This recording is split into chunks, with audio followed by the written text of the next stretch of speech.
recent study done by JumpStart Coalition and Junior Achievement that more than 35% of all seniors are using some type of credit card, and more than 70% of all teens that were surveyed have some type of bank account, debit card, or credit card. If you're facing that decision of whether you let your teen use plastic or not, then let's talk about a few things that you can teach them in order for them to be better at financial literacy and knowing how to be a good steward of their money.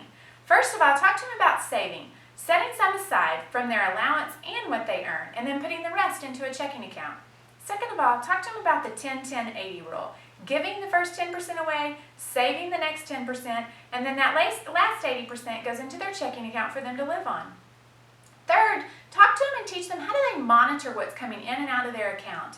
You know, the old checkbook register, that's the old days. So help them set up with some type of online banking, maybe even use a mobile app, and teach them how to monitor what's coming in and out of their account. Now, also teach them that a check doesn't clear automatically. So if they're not going to use that old checkbook register, how are they going to monitor what they've spent and how much money they really have left in their account?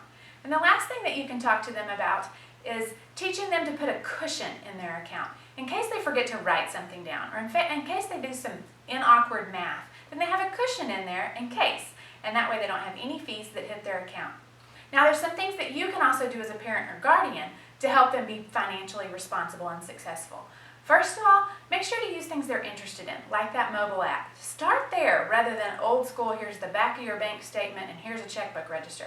Those are things that are definitely important to teach them, but start with something they're interested in, like a mobile app. Secondly, monitor. Monitor their account frequently. Inspect what you expect. This way you can tell, are they doing what you've taught them to do, or maybe you need to go back and reteach a lesson that they're maybe not concentrating on. Maybe they're not monitoring closely enough. Maybe they're not writing things down.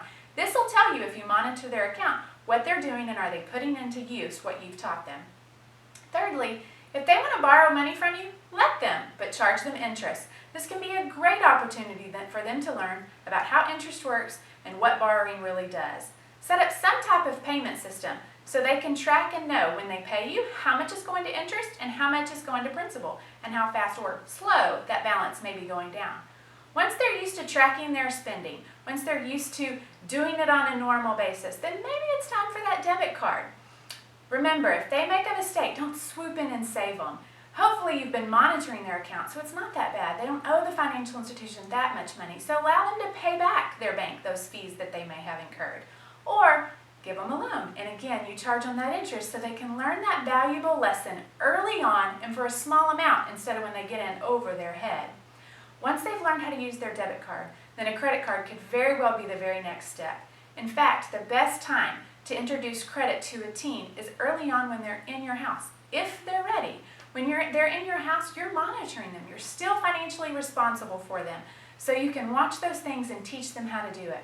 Once they get their first credit card, remember the education is not over. It's very important for you to set some rules. Maybe tell them only can be used for emergencies.